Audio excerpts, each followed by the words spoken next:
Well, hello again, and what we want to do in this episode is to talk about how to teach a song. Throughout our curriculum, there are many songs, and we want to be able to interweave those in with the lessons. And so there are some songs that you may just want to use that are not in the curriculum, and we're going to show you and demonstrate for you some of those songs that you can use in your class time. But how do you teach a song? And so what I'd like to do is go through the 4 steps that we have here on the board to tell you how to teach a song. Let's take a song, for example, He Has the Whole World in His Hands.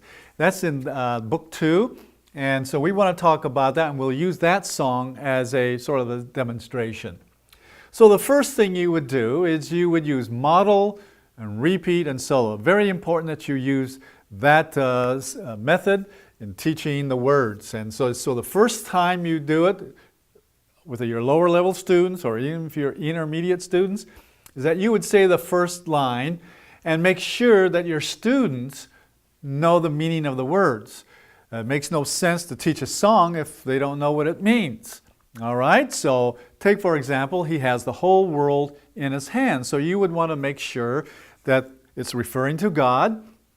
And He has, that means He's holding the whole world in His hands. So you have to talk about the whole earth, and you would demonstrate by maybe putting your hands out, or if you have a globe or something, you can put it in your hand. And so you can demonstrate that He has the whole world in His hands, okay? Now, you don't have to go into the deeper meaning unless your skill level of your students are higher. And you can begin to discuss that if you want to. But you can start veering off from learning the song if you get into a discussion. So the first thing you want to do is just make sure that they understand the meaning of the words or any words that they don't know. And then you would finish out the rest of the song. He has the whole world, and He has you, brother, and you have you, sister, and He has little children, and each of the lines.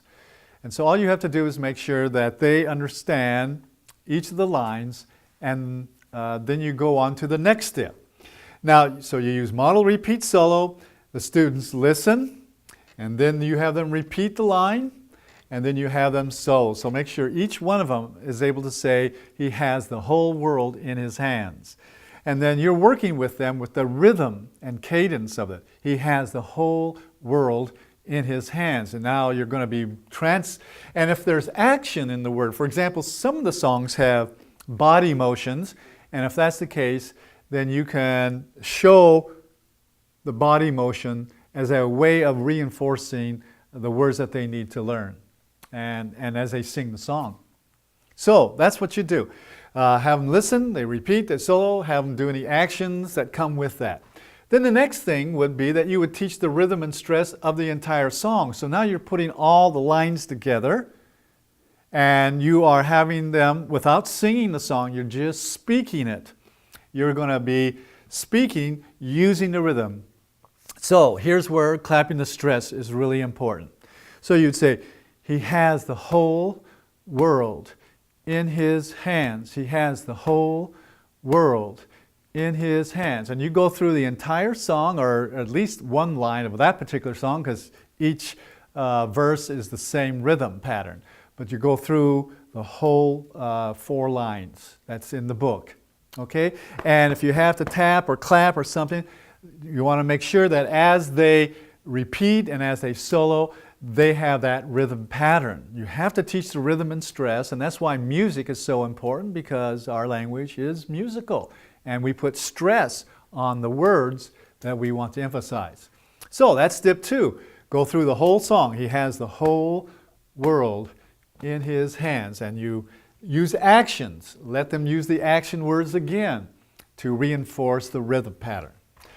Then the third step is that you want to teach the melody, but you don't want to use the words yet. So you want to use either la la or da da or whatever sound combination you want to use. You can use it. I like to use la la, but you can use anything you want. So here's what it would sound like. You'd say, please listen. La la la la la la la la la la la la la la la La la la la la la la la la la la la la la la la la la la la. See? And so they're getting the rhythm with the melody. And so you're teaching the melody and use the action words. So la la la la la la la la la la la la la la la la la. So you're doing body action and teaching la la. So you have them repeat all of that. Okay, so you make sure they have the right melody. And then the final step is you put the two together. All right? And then if you need to show them first, you and your partner, how to sing, he has the whole world in his hands. And then you sing it out, and then they listen, and they get the idea, and then you say, okay, let's all sing it together, and you start singing the song. And if there's action, some of the songs that you're going to see demonstrated will have all sorts of body actions, and that's really good because then they will need to learn that along with the words as well as the melody. All right, so 4 steps, and if you want to take that song, He Has the Whole World in His Hands, or one of the other songs that are in the book there, you're able to work on it, spend a few minutes and have fun. Make sure your students are standing. You cannot sit and learn a song. You have to do it standing. And get them into the body action, okay? And that finishes this episode about how to teach a song.